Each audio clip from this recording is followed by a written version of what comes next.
गुजरात की पूर्व मुख्यमंत्री और भारत सरकार के पूर्व केंद्रीय मंत्री ने बीजेपी सरकार पर कसे तंज, किए तेज प्रहार। गुजरात में स्थानीय नगर निगम के चुनावों में लोगों की भीड़ इकट्ठा हो गई थी और हाल ही भारत और इंग्लैंड के बीच खेले गए मैच में स्टेडियम में लोगों की भीड़ इकट्ठा हो गई। इसी वजह से गुजरात में कोरोना केस बढ़ रहे हैं और इसी वजह से रात्रि कर्फ्यू लगाया गया है। इसी वजह से व्यापारियों को धंधे में नुकसान हो रहा है और लोग परेशान हो रहे हैं। यही सब बातों को लेकर गुजरात के पूर्व मुख्यमंत्री और भारत सरकार के पूर्व केंद्रीय मंत्री ने सरकार पे तंज कसते हुए तेज प्रहार किया। नव भारत समाचार, अहमदाबाद, गुजरात से तेजस पटेल की रिपोर्ट।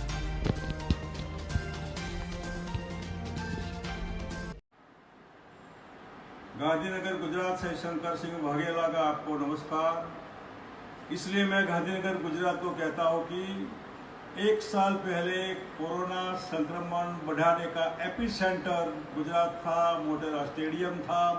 अमेरिकन उस समय के प्रेसिडेंट ट्रंप थे और आज भी वही मोटेरा स्टेडियम है। एक साल के बाद भी कोरोना संक्रमण बढ़ाने का हब हमारा गुजरात बना है। याद करिए, एक साल पहले जो मैंने आपको कहा था कि थाली बजाओ, दिया जलाओ, ताली लगाओ, तब आपकी थाली में रोटी पिरोसने वाला कोई नहीं होगा।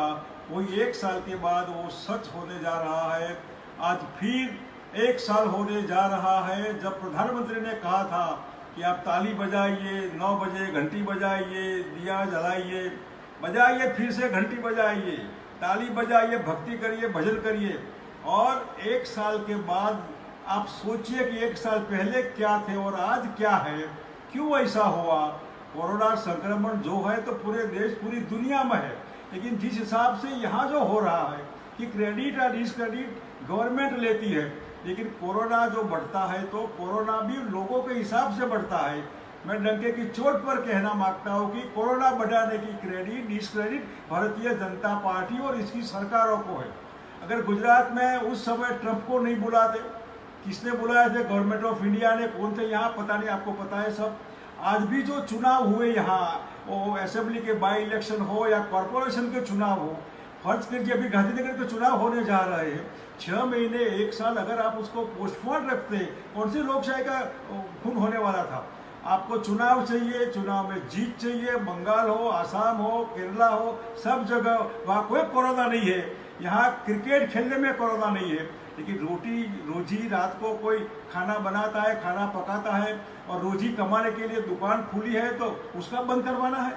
रात को ही कोरोना आता है, रात को ही कर्फ्यू, और उसमें कोरोना को रोकने के लिए कर्फ्यू जरूरी है। तो ये मैं समझता हूँ कि जिस हिसाब से सरकार बिना किसी सोच के अपना उल्लू सीधा करने के लिए जनता को जो त्रास दे रही है, वो जनता को सोचना चाहिए। क्या जनता खुद इसके लिए जिम्मेदार नहीं है?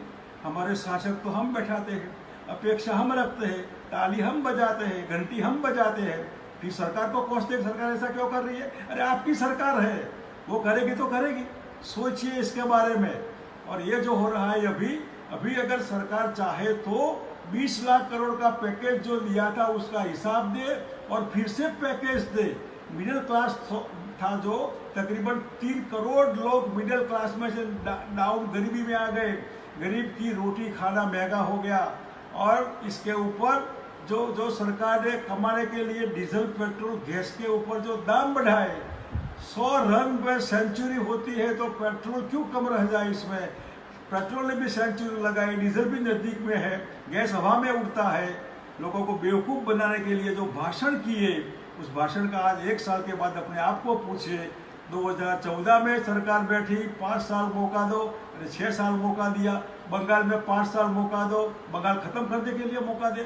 क्या गैस, पेट्रोल, डीजल के भाव कम नहीं हो सकते हैं? सोर्स ऑफ इनकम जरूरी है।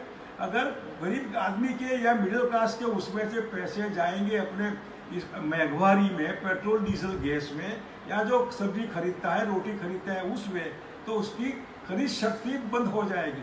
अगर परचेजिंग कैपेसिटी उसकी नहीं बचेगी तो प्रोडक्शन होगा तो लेने वाला कोई नहीं होगा। सरकार लॉकडाउन को अगर ये इतना लॉकडाउन रहा और चुनाव न करवाते तो शायद लॉकडाउन परमानेंट कोरोना चला जाता।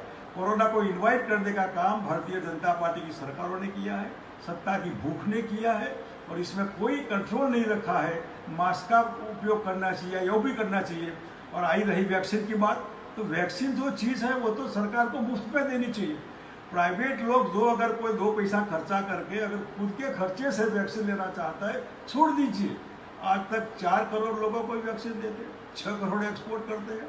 यानी कि अगर वैक्सीन लेना है तो 24 घंटे प्रोसेस करिए वैक्सीन का, जिसको लेना है वो ले।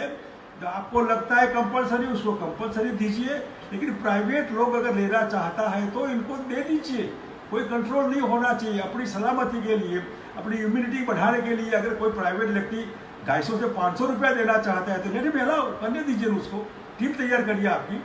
वो नहीं करना है। इनको तो ताली बजाना है, थाली बजाना है, घंटी बजाना है। 1 साल के बाद फिर घंटी बजाइए, फिर ताली बजाइए, फिर थाली बजाइए। अब थाली में रोटी खाने के लिए नहीं है। बेकारी आसमान छू रही है, महंगाई आसमान से ऊपर छू रही है, और पेट्रोल डीजल के भाव सोर्स ऑफ इनकम बन गए हैं। आप फरियाद करते हैं और आप वोट भी देते हैं, नोट भी देते हैं, और भारत माता की जय भी बोलते हैं, वंदे मातरम भी बोलते हैं। तो अभी आपको कंप्लेन करने का कोई राइट नहीं है, लोकशाही है। डोंट कंप्लेन, रास्ता निकालिए, सोचिए कौन है रियल कल्प्रिट। अगर रियल कल्प्रिट है तो आप सोच समझकर आने वाले दिनों में हिसाब करिए कि आप झूठे हैं, आप गलत लोग हैं, लोगों को बेवकूफ बनाते हैं। और कोरोना में भी आप मार्केटिंग करते हैं अपनी अच्छाई के लिए। जो बुराई है उसका भी मार्केटिंग करना है। मैं समझता हूँ कि देश की जनता, गुजरात की जनता सोचे समझे क्या हो रहा है। आने वाले दिनों में कोरोना भगाना है तो मार्केटिंग ऐसा होना चाहिए जिसमें लोग वैक्सीन ले, प्राइवेट लोग भी ले। मैं समझता हूँ कि कोरोना कंट्रोल में आएगा, लेकिन ये सरकार कोरोना कंट्रोल में रखना नहीं चाहती है, लोगों को भय में रखना चाहती है। आप सोचिए समझिए क्या करना है, आपको तय करना है। जय हिंद।